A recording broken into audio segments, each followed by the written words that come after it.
ರಾಜ್ಯ ಸರ್ಕಾರಗಳು ಏನು ಸಾರ್ವಜನಿಕ ವಿದ್ಯುತ್ ಕ್ಷೇತ್ರವನ್ನು ಇವತ್ತು ಖಾಸಗೀಕರಣ ಮಾಡಲಿಕ್ಕೆ ಮುಂದಾಗಿರ್ತಕ್ಕಂಥದ್ದನ್ನು ವಿರೋಧ ಮಾಡಿ ಮತ್ತು ಅದರ ಜೊತೆಯಲ್ಲಿ ಇವತ್ತು ಟಾಟಾ ಪವರ್ ಕಂಪನಿಯವರು ಏನು 19 ಜಿಲ್ಲೆಗಳ ವಿದ್ಯುತ್ ಪರವಾನಗಿಯನ್ನು ಏನು ವಿದ್ಯುತ್ ವಿತರಣಾ ಪರವಾನಗಿಯನ್ನು ಕೊಡಬೇಕು ಅಂತ ಹೇಳಿ ರಾಜ್ಯ ಸರ್ಕಾರದ ಮುಂದೆ ಸಲ್ಲಿಸಿದೆ.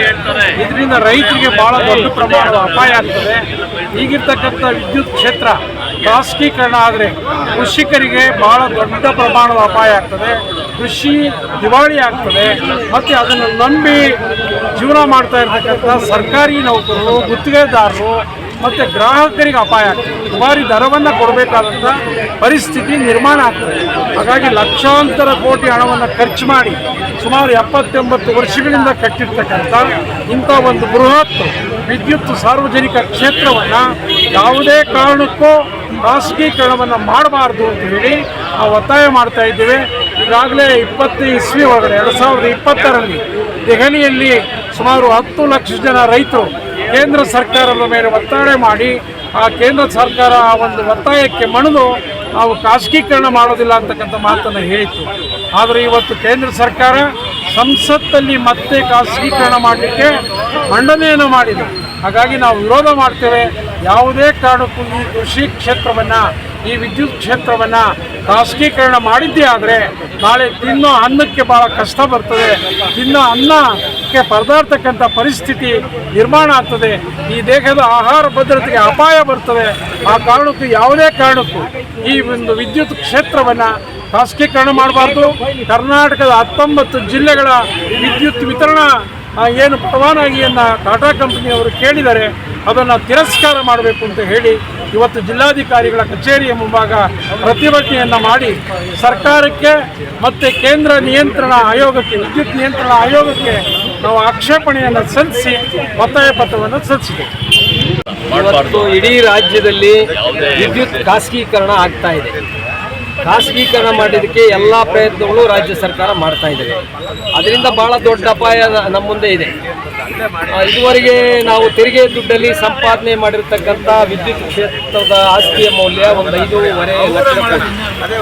ಇಷ್ಟು ದೊಡ್ಡ ಮೊತ್ತದ ಒಂದು ಕ್ಷೇತ್ರವನ್ನು ಖಾಸಗಿಯವರಿಗೆ ಕೊಡೋದ್ರಿಂದ ನಮಗೇನು ರಿಯಾಯಿತಿ ದರದಲ್ಲಿ ಇವತ್ತು ಅನ್ನ ಬೆಳೆಯೋದು ಅಷ್ಟು ಸುಲಭ ಅಲ್ಲ. ನಾವು ಲಾಸ್ನಲ್ಲೂ 100 ವರ್ಷಗಳಿಂದ ಬೆಳೆದು ಇಡೀ ದೇಶಕ್ಕೆ ಅನ್ನ ಕೊಡ್ತಾ ಇದ್ದೀವಿ. ಅದನ್ನು ಮನಗಂಡಂಥ ಬಂಗಾರಪ್ಪನವರ ಮುಖ್ಯಮಂತ್ರಿ ಆದಂಥ ಸಂದರ್ಭದಲ್ಲಿ ನೀವು ಕಷ್ಟಪಡ್ತಾ ಇದ್ದೀರಾ, ಅನ್ನ ಬೆಳೀತಾ ಇದ್ದೀರಾ, ನಿಮಗೆ ಪುಕ್ಕಟೆ ಕಂಡು ಕೊಡ್ತೀವಿ ಅಂತ ಕೊಟ್ಟಿದ್ದಾರೆ. ಅದರಿಂದ ನಮ್ಮ ಎಲ್ಲ ಕೃಷಿ ಉತ್ಪನ್ನಗಳಿಗೆ ವೈಜ್ಞಾನಿಕವಾಗಿ ಬೆಲೆಯನ್ನು ನಿಗದಿ ಮಾಡುವವರೆಗೆ ನಮಗೆ ಉಚಿತವಾಗಿ ಪಂಪ್ ಸೆಟ್ಗಳಿಗೆ ವಿದ್ಯುತ್ತನ್ನು ಕೊಡಬೇಕಾದ ಸರ್ಕಾರಗಳ ಕರ್ತವ್ಯ. ಆ ಕಾರಣಕ್ಕೆ ಖಾಸಗಿ ಕಂಪನಿಯವರಿಗೆ ವಿದ್ಯುತ್ ಕ್ಷೇತ್ರವನ್ನು ವಹಿಸಬಾರದು. ಅದರಿಂದ ಏನು ಅಪಾಯ ಆಗುತ್ತೆ ಅಂದರೆ, ಇವತ್ತು ಬಾಂಬೆ ಮಹಾನಗರನ ಟಾಟಾ ಪವರ್ನವರಿಗೆ ಕೊಟ್ಟಿದ್ದಾರೆ. ಅಲ್ಲಿ ಇವತ್ತೊಂದು ಫ್ಯೂಸ್ ಹಾಕಕ್ಕೆ ಒಬ್ಬ ಲೈನ್ ಮ್ಯಾನ್ ಹೋದ್ರೆ 500 ರೂಪಾಯಿ ಕೊಡಬೇಕು. ಒಂದು ಲೈನ್ ಕಟ್ ಆಯಿತು ಅಂತಂದ್ರೆ ಒಬ್ಬ ಲೈನ್ ಮ್ಯಾನ್ ಹೋಗಿ ಕೆಲಸ ಮಾಡಿದ್ರೆ 1000 ರೂಪಾಯಿ ಕೊಡಬೇಕು. ಅಲ್ಲಿ ಒಂದು ಯೂನಿಟ್ಗೆ 16 ರೂಪಾಯಿ 20 ಪೈಸೆ ನಿಗದಿ ಮಾಡಿದ್ದಾರೆ. ಅಸ್ಸಾಂ, ಒಡಿಶಾ ಇದೆಲ್ಲ ಪ್ರೈವೇಟೈಸ್ ಆಗಿದೆ. ಬಹಳ ದೊಡ್ಡ ಅಪಾಯ ಎದುರಿಸ್ತಾ ಇದ್ದಾರೆ ವಿದ್ಯುತ್ ಬಳಕೆದಾರರು. ಆ ಕಾರಣಕ್ಕೆ ನಮ್ಮ ಕರ್ನಾಟಕದಲ್ಲೂ ಅದಾಗದು ಬೇಡ.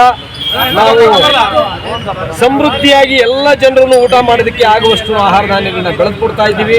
ಸರ್ಕಾರ ಏನೋ ನಮಗೆ ಉಚಿತವಾಗಿ ವಿದ್ಯುತ್ ಕೊಡ್ತಾ ಇದೆ, ಹಾಗೆ ಮುಂದುವರಿಲಿ. ಮತ್ತೆ ಏನು ಈ ವಿದ್ಯುತ್ ಕ್ಷೇತ್ರದಲ್ಲಿ ಗುತ್ತಿಗೆದಾರರಿದ್ದಾರೆ, ನೌಕರರಿದ್ದಾರೆ, ಲಕ್ಷಾಂತರ ಮಂದಿ, ಅಥವಾ ನಮ್ಮ ವಿದ್ಯುತ್ ಉತ್ಪಾದನಾ ಘಟಕಗಳಿದೆ, ವಿತರಣಾ ಜಾಲ ಇದೆ, ಇವೆಲ್ಲವೂ ನಮ್ಮದೇ ಸೊತ್ತು. ಇವತ್ತು ನಮ್ಮ ನೌಕರರು ನಮ್ಮ ಪರವಾಗಿ ಭಾಳಷ್ಟು ಕೆಲಸಗಳು ಮಾಡ್ತಾ ಇದ್ದಾರೆ. ಅಲ್ಪ ಸ್ವಲ್ಪ ವ್ಯತ್ಯಾಸಗಳಿದ್ರೆ ರೈತರು ಮತ್ತು ಅವ್ರ ನಡುವೆ 2 ಮಾತುಗಳಾಗುತ್ತೆ. ಆದರೆ ಅವ್ರ ಸೇವೆನಂತೂ ನಮಗೆ ಮಾಡ್ತಾ ಇದ್ದಾರೆ. ಅದಕ್ಕೆ ನಾನು ಅವರಿಗೆ ಚಿರಋಣಿ. ಇದು ಖಾಸಗೀಕರಣ ಆಗಬಾರ್ದು. ಸರ್ಕಾರಕ್ಕೆ ಎಚ್ಚರಿಕೆ ಕೊಡ್ತಾ ಇದ್ದೀವಿ. ಎಲ್ಲ ಎಮ್.ಎಲ್.ಎಗಳು ಒಕ್ಕೊರಲಿನಿಂದ ಖಾಸಗೀಕರಣ ಮಾಡಬೇಡಿ ಅಂತಂದೇಳಿ ಸರ್ಕಾರನ ಒತ್ತಾಯ ಮಾಡಬೇಕು ಅಂತಂದೇಳಿ ಈ ಸಂದರ್ಭದಲ್ಲಿ ನಾನು ಮನವಿ ಮಾಡ್ತೀನಿ.